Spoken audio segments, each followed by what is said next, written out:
우리가 빌립보서 강해를 시작한 지 이제 3주가 되었습니다. 3주 동안 계속 빌립보서 1장 1절에서 2절만 하니까 혹시 지겹진 않으십니까? 우리 빌립보서 1장 1절과 2절을 3주 동안 살펴보면서 첫 번째 시간에는 이 복음에 합당한 그리스도인은 어떻게 살아야 하는가 하는 그것에 대해서 말씀을 나누었습니다.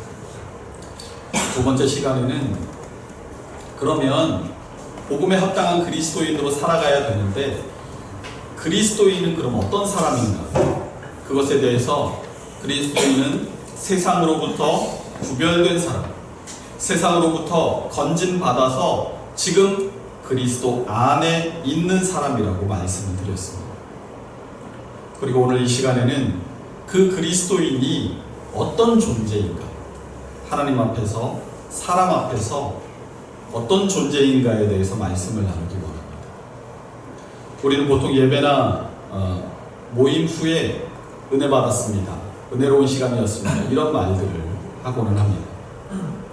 어떤 분들은 누군가의 말이나 행동을 통해서 아이고 집사님, 아이고 목사님 은혜 받았어요, 이런 말들을 하기도 하시죠. 그리스도인이라면 누구나 일상적으로 사용하고 있는 이 은혜 받았다라는 말의 의미가 무엇일까요? 우리가 이 은혜라는 말을 제대로 이해하고 바르게 사용하고 있는 것일까요? 이 사전에서는 은혜를 고맙게 베풀어주는 신세나 혜택, 하나님의 은총, 이렇게 기록하고 있습니다. 또 지식백과에서는 이 은혜를 절대적인 주권자가 그의 신민에게 베푸는 무조건적인 사랑이다라고 정의하면서 다른 말로는 은총, 자비, 인애, 또 인자, 이런 말로 표현된다라고 구현해 놓고 있습니다. 구약 성경에서는 두 단어가 은혜라는 말로 번역이 될 수가 있는데 하나는 헤세드라는 단어이고 하나는 헨이라는 단어입니다. 이 헤세드와 헨은 각기 조금씩 다른 의미를 가지고 있는데 첫 번째 단어인 헤세드는 변하지 않는 사랑 혹은 인애, 아무런 조건 없는 사랑이라는 뜻을 가지고 있습니다. 그래서 헤세드는 언약적 사랑을 표현한다라고 말할 수 있습니다. 왜 갑자기 아무런 조건 없는 변함없는 사랑이 언약적 사랑으로 표현이 될까요? 구약의 이스라엘은 하나님과 어떤 관계였냐면 언약적 관계였습니다. 하나님과 약속을 통해서 그 하나님의 언약 안에서 하나님의 변함없는 사랑을 입은 존재였기 때문에 이 헤세드를 언약적 사랑이라고 표현할 수 있는 것입니다. 이 은혜의 또 다른 표현인 헨은 예레미야 31장 2절 말씀에 여호와께서 이같이 말씀하시니라, 칼에서 벗어난 백성이 광야에서 은혜를 입었나니라고 말할 때에 사용이 된 단어였는데 이것은 하나님께서 사람에게 혹은 높은 사람이 낮은 사람에게 베풀어주는 과분한 호의를 뜻할 때 이 헨이라는 단어를 사용했습니다. 이 두 가지의 단어 가운데 이 헤세드가 오늘 사도 바울이 은혜와 평강이 너희에게 있을지어다 라고 축복할 때에 이 은혜의 의미와 같은 단어다라고 말씀드릴 수가 있습니다. 시편 136편은 여호와께 감사하라, 그는 선하시며 그 인자하심이 영원함이로다 라고 하나님의 인자하심이 영원할 것을 노래하고 있습니다.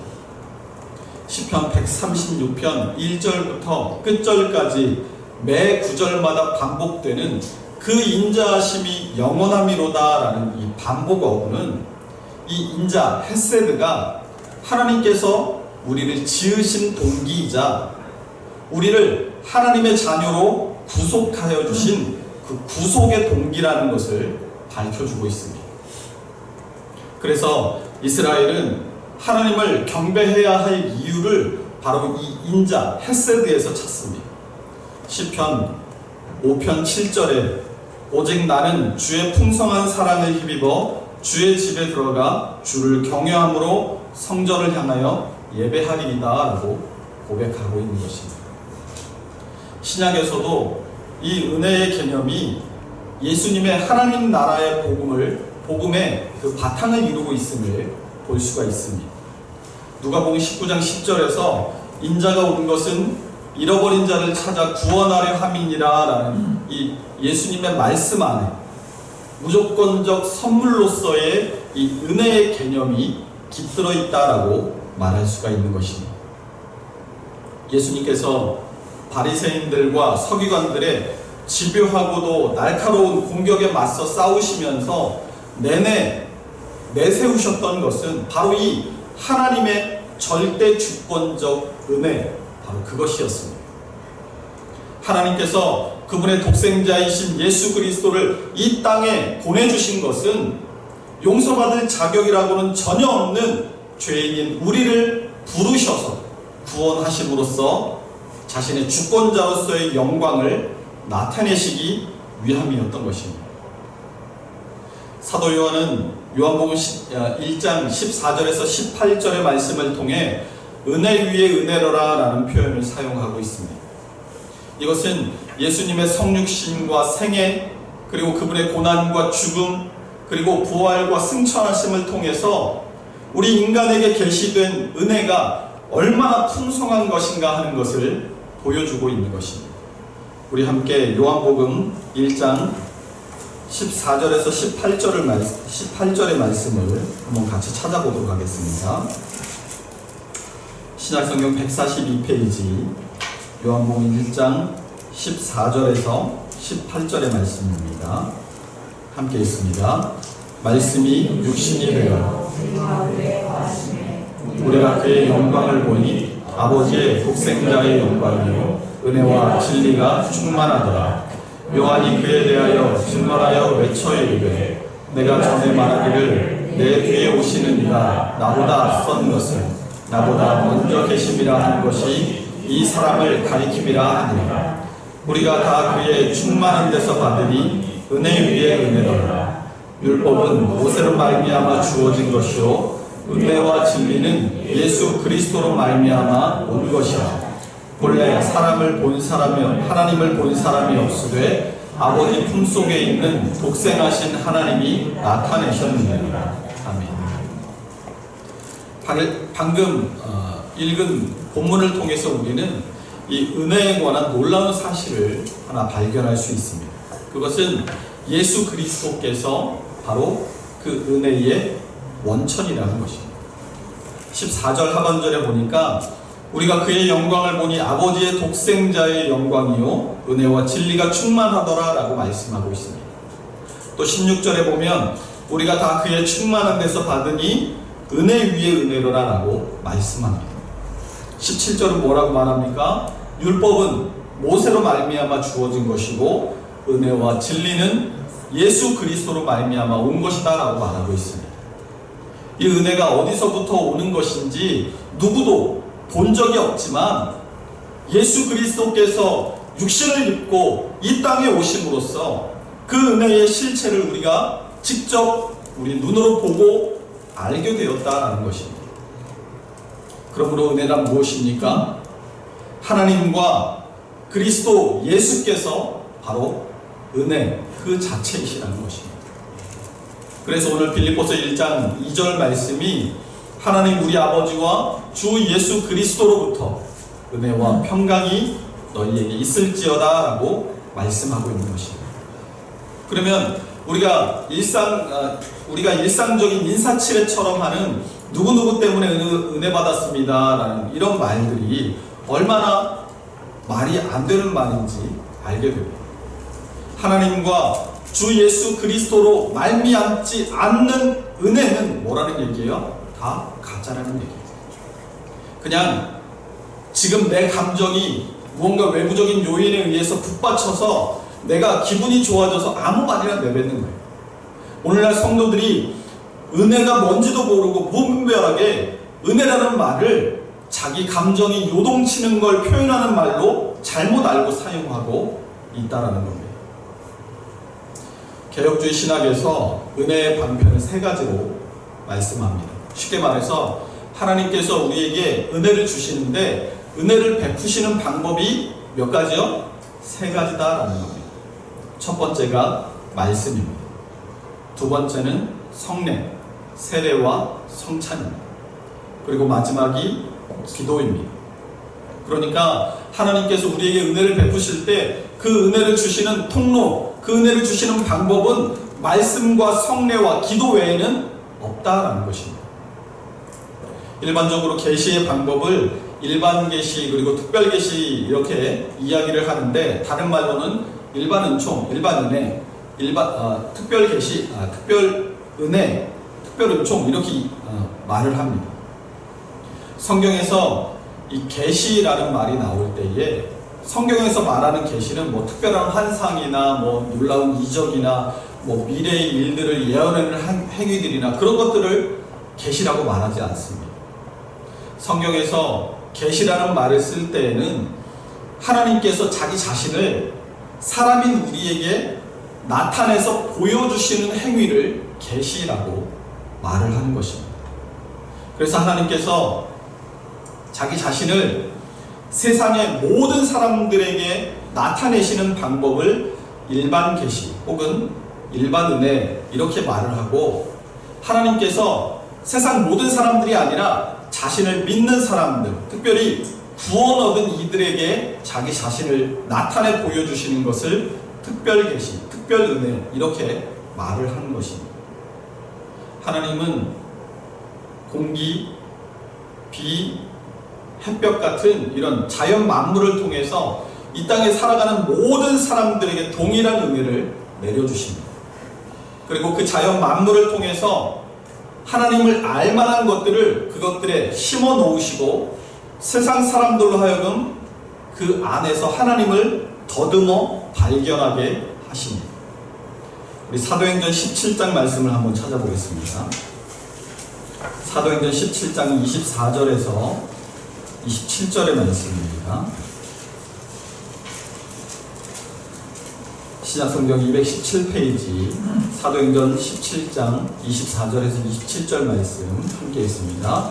우주와 그 가운데 있는 만물을 지으신 하나님께서는 천지의 주되시니 손으로 지은 전에 계시지 아니하시고 또 무엇이 부족한 것처럼 사람의 손으로 섬김을 받으시는 것이 아니니 이는 만민에게 생명과 호흡과 만물을 친히 주시는 이시니라. 인류의 모든 족속을 한 혈통으로 만드사 온 땅에 살게 하시고 그들의 연대를 정하시며 거주의 경계를 한정하셨으니 이는 사람으로 혹 하나님을 더듬어 찾아 발견하게 하려 하심이로되 그는 우리 각 사람에게서 멀리 계시지 아니하도다. 아멘. 이 세상 사람들이 하나님의 존재에 대해서 예수 그리스도를 구원자로 이 땅에 보내셔서 우리를 구원하신 사랑의 하나님 이렇게 발견하지는 못해도 이 자연 만물과 우주 질서가 얼마나 아름다운가, 분명히 이게 자연적으로 된 것은 아닐 것이고 누군가 우주 만물을 지은 존재가 분명히 있을 거야. 여기까지 허락하시는 것이 일반 계시, 일반 은총이라는 말입니다. 한번 생각해 보십시오. 여러분, 아름답게 핀 꽃을, 그 꽃을 계속 들여다보다가 꽃이 너무 아름답고 신비하구나, 이 꽃을 만든 분은 누구일까, 이렇게 생각 다들 한 번쯤은 해보셨을 것입니다. 그런데 아무리 들여다봐도 그 꽃잎에 예수가 구원자다 어디 써 있습니까? 그럼 꽃잎 있으면 한번 찾아보세요. 없다라는 거예요. 일반 계시, 일반 은혜를 통해서는 하나님의 진짜 모습, 우리를 사랑하시고 우리를 구원하기 위하여 그 아들 독생자 예수 그리스도를 이 땅에 보내신 하나님을 발견할 수 없다는 겁니다. 일반 계시로는 그래서 구원에 이를 수 없습니다. 그래서 우리에게 주어진 것이 바로 특별 계시, 특별 은혜입니다. 이 특별 계시라는 말은 누구나 한번 딱 보면 객관적으로 정확하게 그 내용을 통해서 하나님을 발견할 수 있는, 움직일 수 없는 증거를 말합니다. 바로 성경이 특별 계시, 특별 은혜, 이렇게 말할 수 있습니다. 여러분 한번 보십시오.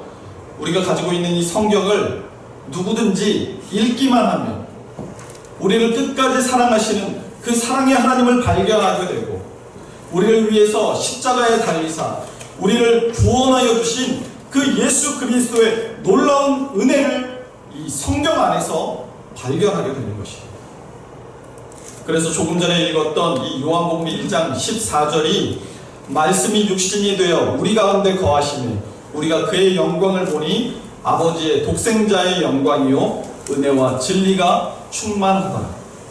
말씀이신 예수님을 통해서 하나님이 구원의 은혜를 우리에게 베풀어 주신다는 것입니다. 앞에서는 하나님께서 우리에게 은혜를 주시는 방법에 대해서 살펴보았다면, 이제 이 은혜가 가지고 있는 특징이 무엇인가, 은혜는 무엇인가에 대해서 알아야 할 것 같습니다. 이 하나님의 은혜는 불가항력적 은혜다라고 표현합니다. 이 불가항력적 은혜란 한마디로 하나님께서 우리에게 은혜를 베풀어 주실 때 그 은혜를 우리가 거절할 수 있다 없다? 거절할 수 없다라는 것입니다. 구체적으로 말한다면 성부 하나님께서 창세전에 우리를 구원하시기로 작정하시고, 그 작정을 성자 예수 그리스도께서 십자가를 통해서 이루신, 성취하신 그 사건을 사람인 우리가 저항하지 않고 그것을 믿음으로 받아들일 수 있도록 성령께서 죄인인 우리를 효과적으로 부르시고 거듭나게 하시는 것을 의미합니다. 로마서 8장 30절 말씀입니다.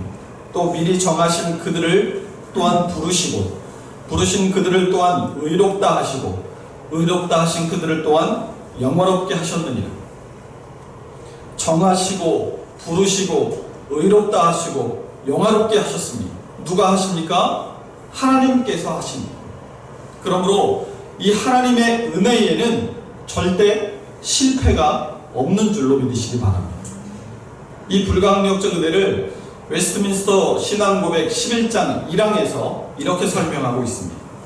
하나님께서는 생명에 이르도록 예정하신 모든 사람들을 자신이 정하시고 적당하다고 생각하시는 때에 효과적으로 부르시되 그의 말씀과 성령으로 하시며 그들이 태어나면서부터 처해 있는 죄와 사망의 상태에서 불러내어 예수 그리스도로 말미암은 은혜와 구원으로 인도하신다. 또한 그들의 마음을 영적으로 구원에 관하여 깨우쳐서 하나님의 일들을 이해하게 하시며 그들의 돌같이 굳은 마음을 제하시고 그들에게 살같이 부드러운 마음을 주시며 그들의 의지를 새롭게 하시고 그 전능하신 능력으로 그들이 선한 것을 결심하게 하시며 효과적으로 그들을 예수 그리스도께로 이끄신다. 한마디로 하나님께서 구원하시기로 작정된 사람이라면 본인이 그 은혜를 거부할 수 없다라는 말입니다. 만약 하나님께서 우리에게 구원을 맡겨 놓으셨다면, 우리의 구원을 너희가 이루어봐라 하고 우리의 구원을 우리에게 맡겨 놓으셨다면 우리 중 단 한 명도 천국에 갈 사람은 없을 것입니다. 우리의 행위나 우리의 말이나 우리의 언행 심사, 어떤 곳으로, 우리의 공로나 선행 어떤 곳으로도 천국에 갈 사람은 아무도 없을 것입니다. 아마 시도해보다가 다 포기하게 되고 말 겁니다. 그런데 하나님께서 그 구원을 우리에게 맡겨놓으신 것이 아니라 하나님께서 담당하셔서 우리의 구원을 하나님이 이루신다는 겁니다. 하나님께서 저항할 수 없는 은혜로 우리를 붙드셔서 우리를 구원으로 이끌어 가시는 것입니다. 여러분 한번 생각해 보십시오. 성령님께서 오시고 믿는 사람에게 언제나 성령께서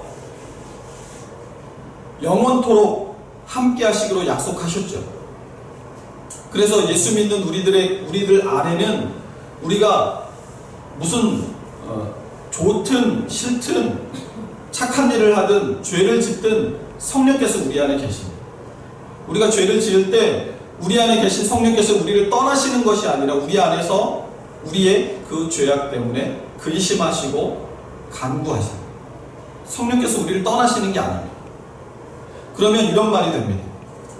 우리가 구원의 은혜를 잃어버리고 지옥에 가게 된다면 성령님은 어떻게 되세요? 우리가 지옥에 떨어질 때 성령님은 이제 너를 떠난다 하고 분리되실까요? 그럴 수 없다라는 거예요. 하나님께서 한번 영원히 함께 하시겠다라고 약속하셨기 때문에 하나님께서 구원을 약속하신 그 사람은 반드시 하나님께서 구원으로 인도해 가신다는 거예요. 성령께서 믿는 자에게 언제나 함께 하시기로 약속하셨기 때문에 우리가 지옥에 가게 된다면, 믿는 우리가 지옥에 가게 된다면 하나님께서도 지옥에 가셔야만 하는 거예요. 그렇기 때문에 한번 하나님의 택하심을 받고 구원받은 우리는 절대 우리의 구원이 변치 않습니다. 구원받은 우리는 절대 지옥에 갈 수 없습니다.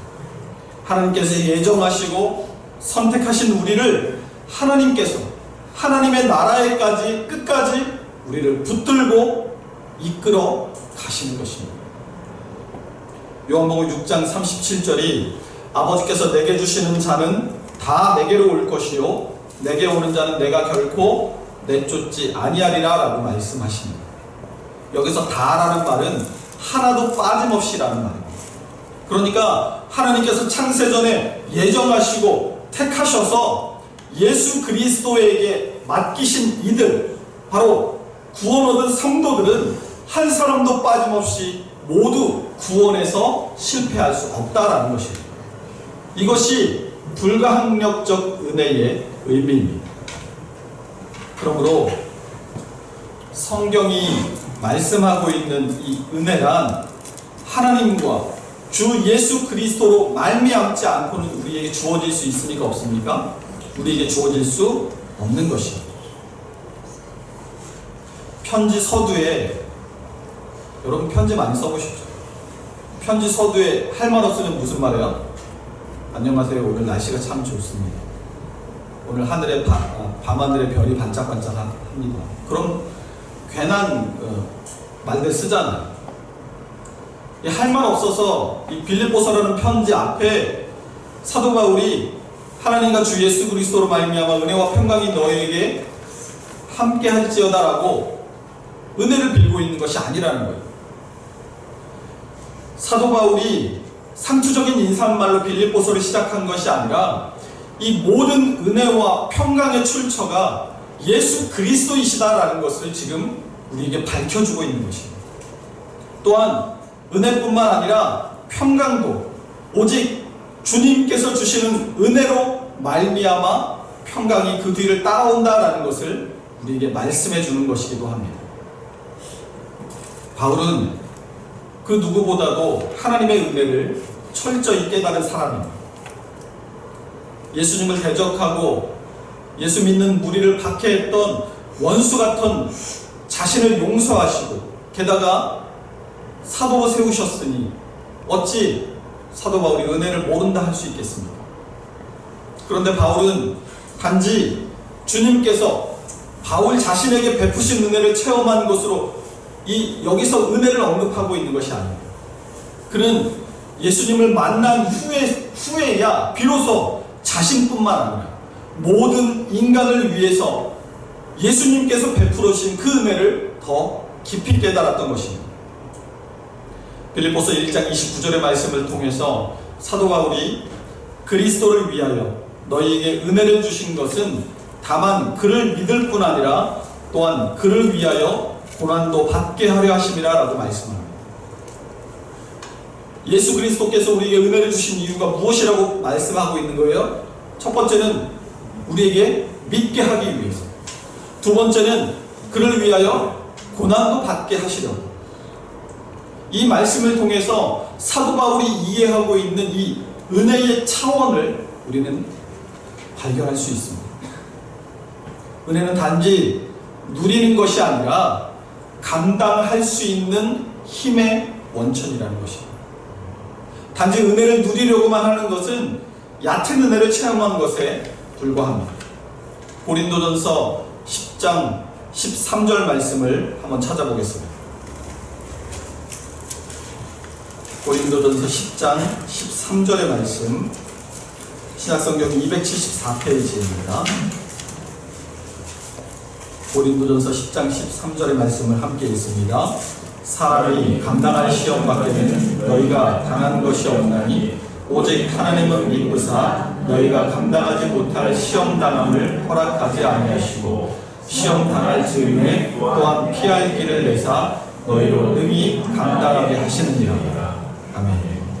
이 고린도전서 10장 13절의 말씀과 같이 우리가 이 땅을 살아가면서 만나게 되는 어떠한 최악의 상황 가운데서도 우리 그리스도인들이 그 안에서 감사의 조건, 살아야 할 이유를 찾아낼 수 있는 것은 바로 이 은혜가 감당할 수 있는 힘의 원천이 되기 때문인 것입니다.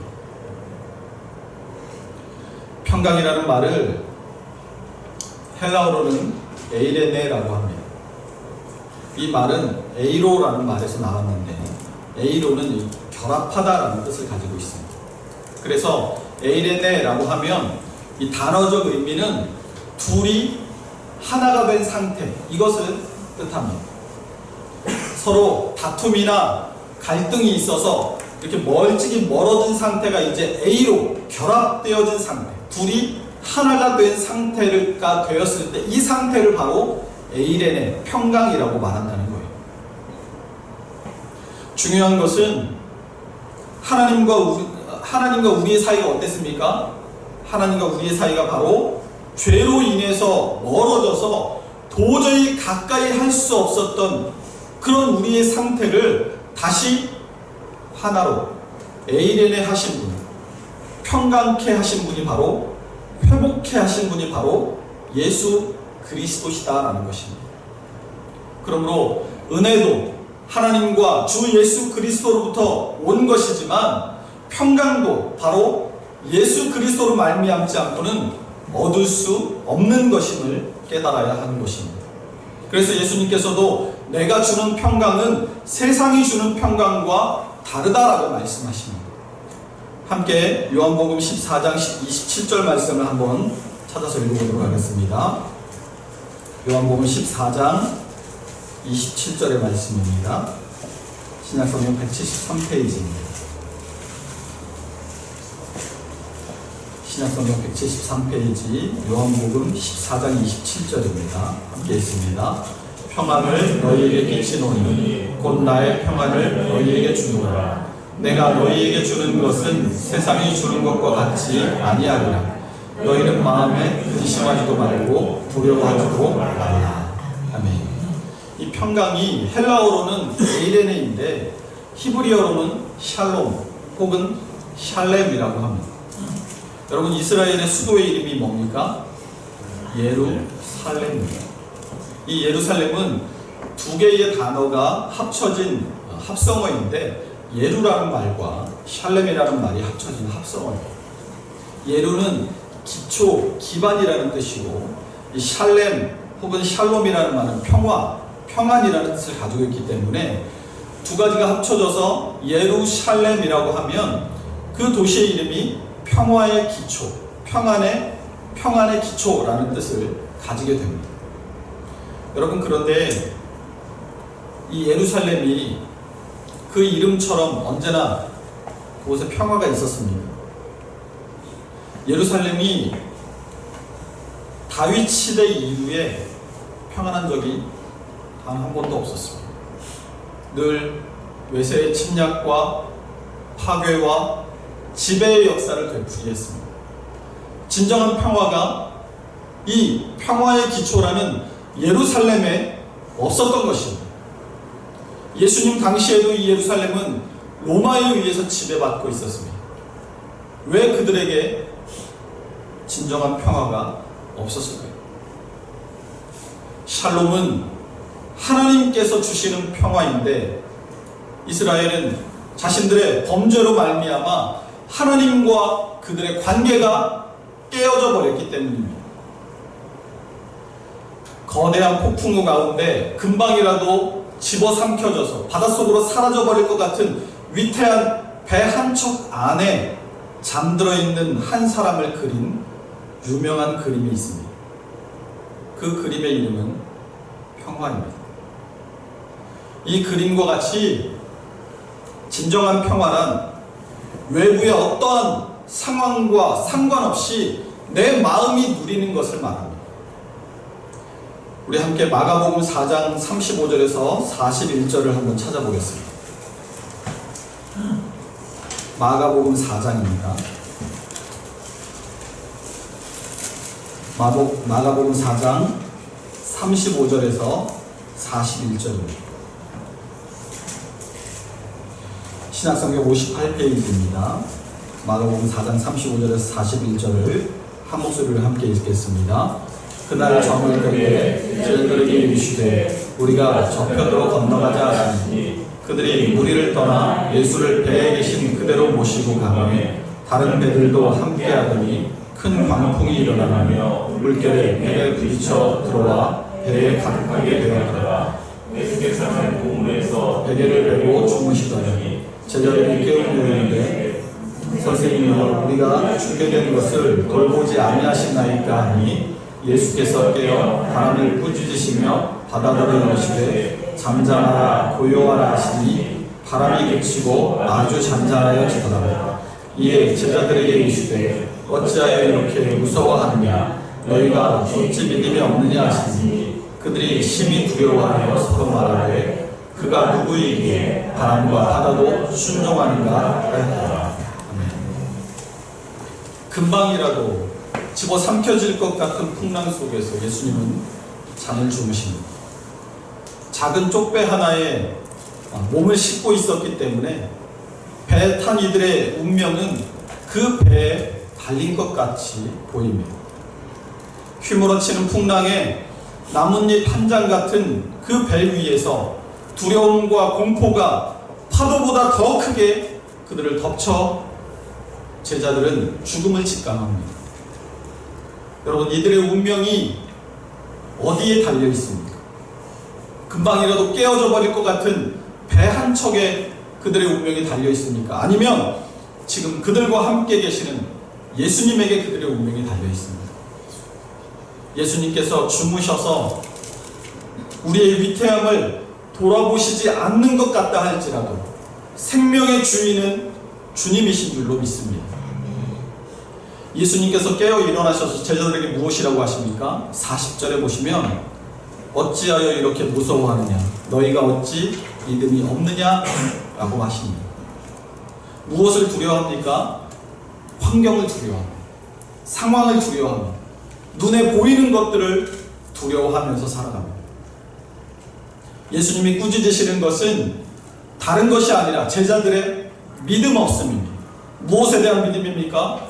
지금 우리와 함께 이 배에 타고 계신 예수님께서 하나님의 아들이심을 믿는 그 믿음이 없음을 꾸짖고 계신 것입니다. 은혜는 하나님과 주 예수 그리스도로부터 온다라고 말씀드렸습니다. 그리고 그 주님께서 우리와 함께 하고 계심을 믿는 것이 우리의 평안의 시작인 줄로 믿습니다. 하나님과 우리의 구주 되신 예수 그리스도를 믿고 은혜를 받았는데 아직도 주님께서 우리와 언제나 함께하고 계심을 믿지 못하는 사람들이 있습니다. 이런 사람들의 삶을 보면 매일매일이 일희일비합니다. 말은 주님께서 날마다 나와 동행하여 주시니 감사합니다라고 말은 할지 몰라도 조금만 인생의 파도가 높아지고 그 인생에 고난이 닥쳐오면 우리와 함께 하시는 생명의 주인이시고 평강의 왕이신 예수님을 바라보지 못하고 지금 당장 내 눈앞에 닥쳐오는 고난의 시선이 팔려서 주님 우리가 죽게 되었습니다라고 울부짖는다는 겁니다.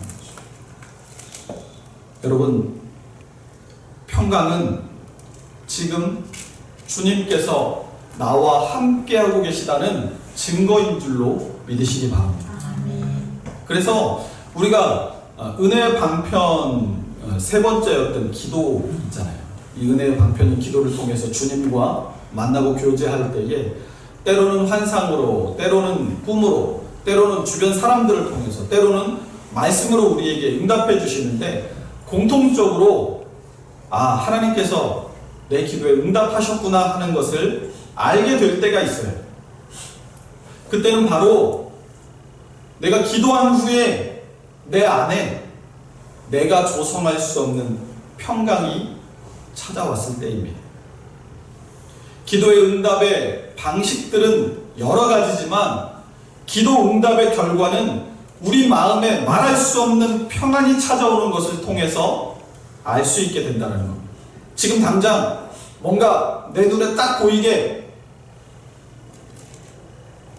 내 앞에 드러나 보이지 않는다 할지라도, 그 일이 며칠 뒤에, 몇 달 뒤에, 몇 년 뒤에 이루어지게 된다 할지라도 지금 내 안에 주님께서 주시는 평강이 찾아온다. 그 기도의 제목은 응답된 것으로 보는 것이라는 것입니다. 왜요? 그 기도의 응답은 우리의 하나님과의 관계가 화목할 때 얻어지게 되는 것이기 때문입니다. 내가 죄가 있는 채로, 내가 하나님과 화해하지 않은 채로, 하나님 앞에 회개하지 않은 채로 기도하면 아무리 울부짖고 금식하고 기도한다 할지라도 하나님께서 그 기도를 듣지 않으십니다. 하나님께서 듣지 않으시니까 응답이 없고, 응답이 없으니까 답답하고 초조하고 그 안에 평안이 없습니다. 그러나 내가 지금 하나님과 좋은 관계를 유지하고 있다면 내가 하나님께 드리는 기도는 반드시 응답되어질 줄로 믿습니다. 그것이 예스이든 노이든 웨이트이든 말입니다. 이것은 중요한 뜻이 있습니다. 하나님은 우리가 그리스도 안에서 살아갈 때에 우리의 기도에 응답하여 주시는데, 우리는 보통 무엇을 기도 응답이라고 생각합니까? 예스만 기도 응답이라고 생각할 때가 많습니다. 그런데 하나님께서는 예스라고만 기도 응답하시는 것이 아니라 안 되라고 응답하시기도 하고 더 기다려라고 응답하실 때도 있다라는 것이죠. 그런데 우리는 어때요? 내가 원하는 대로, 내가 생각한 대로, 내가 계획한 대로 하나님이 들어주셔야만 그것이 기도 응답이라고 생각할 때가 많다는 것입니다. 그러나 우리가 하나님과의 좋은 관계를 유지하고 있다면 하나님의 응답이 예스이든 안 되이든 기다려이든 그런 것과 상관없이 하나님께서 응답하실 때 우리 마음에 평안이 찾아오게 된다는 것입니다. 노라고 응답하셔도 내 안에 계신 하나님께서 그것을 감사히 받을 수 있도록 평안을 우리 마음에 주십니다. 내 생각에는 지금 너무 급하고 지금 당장 응답되어야 될 것 같은 그런 급박한 문제들에 대해서 하나님께서 얘야 더 기다려라 라고 응답하신다 할지라도 그 응답에 대해서 불만을 가지고 불평하는 것이 아니라 평안한 마음을 주신다는 겁니다. 그래, 내가 지금 너무 급하지만 지금 당장 뭔가 해야 될 것 같지만 주님께서 기다리라고 하시니 내가 기다려야 되나 보다 하고 참고 인내하는 마음으로 주님의 뜻을 이룰 수 있도록 인도해 가신다는 겁니다. 또 이 평강은 하나님과 우리 사이의 화목을 말할 뿐만 아니라 우리와 우리 사이의 화목을 가져오는 것을 말하기도 합니다. 우리가 하나님과의 관계가 화목하면 우리 서로의 관계도 역시 반드시 화목해집니다. 하나님과 바른 관계를 가지고 있는 사람이 하나님께서 사랑하시는 다른 사람과의 관계를 깨트릴 리 없는 것입니다. 나도 하나님께서 사랑하셔서 구원의 은혜를 받은 사람이고, 또 지금 이곳에서 함께 예배하는 우리 모두도 하나님께서 나와 같이 사랑하셔서 동일한 구원의 은혜를 받은 사람인 줄로 믿습니다. 하나님께서 나를 사랑하시는 것처럼 나의 이웃도 사랑하십니다. 그러므로 하나님과 바르고 좋은 관계를 가지고 살아가는 사람이라면 내 이웃과도 바르고 좋은 관계를 유지하면서 살아가는 것은 당연한 일인 줄로 믿으시기 바랍니다. 이 빌립보서의 수신자들이 누구라고 지난주에 말씀드렸습니까? 그리스도 예수 안에 있는 성도들. 이 사람들이 빌립보서의 수신자들이었습니다. 이 빌립보서의 수신자들이 그리스도 예수 안에 있는 성도다라는 것은 그들이 이미 하나님과 주 예수 그리스도를 믿는 믿음으로 은혜를 지금 받아 누리고 있는 사람들이라는 얘기예요. 그렇기 때문에 사도 바울은 자신의 편지마다 하나님과 주 예수 그리스도로부터 은혜와 평강이 언제나 넘치기를 기원하고 있는 것입니다. 그러므로 오늘 말씀을 통해서 발견하게 되는 그리스도인은 어떤 존재입니까?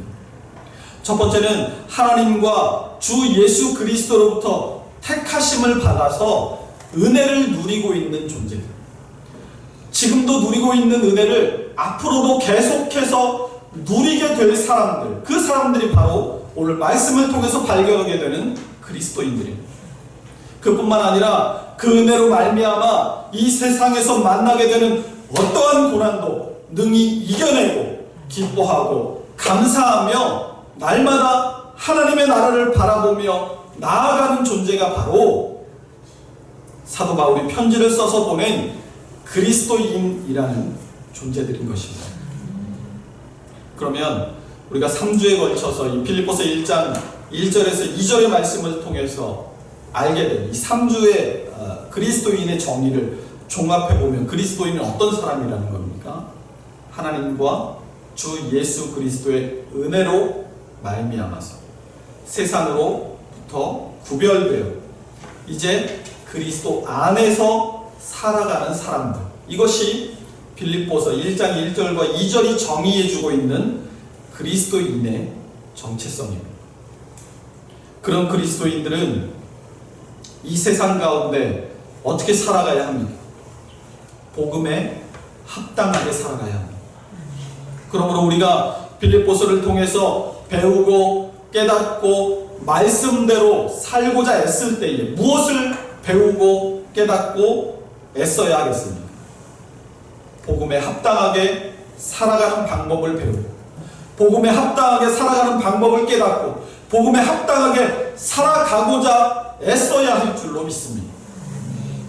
이번 한 주간도 복음에 합당한 그리스도인으로 하나님과 주 예수 그리스도로부터 은혜와 평강을 받아 누리며 그리스도인답게 살아갈 수 있는 함께 지어져가는 교회의 성도들이 다 될 수 있으시기를 주님의 이름으로 축원합니다. 기도하겠습니다.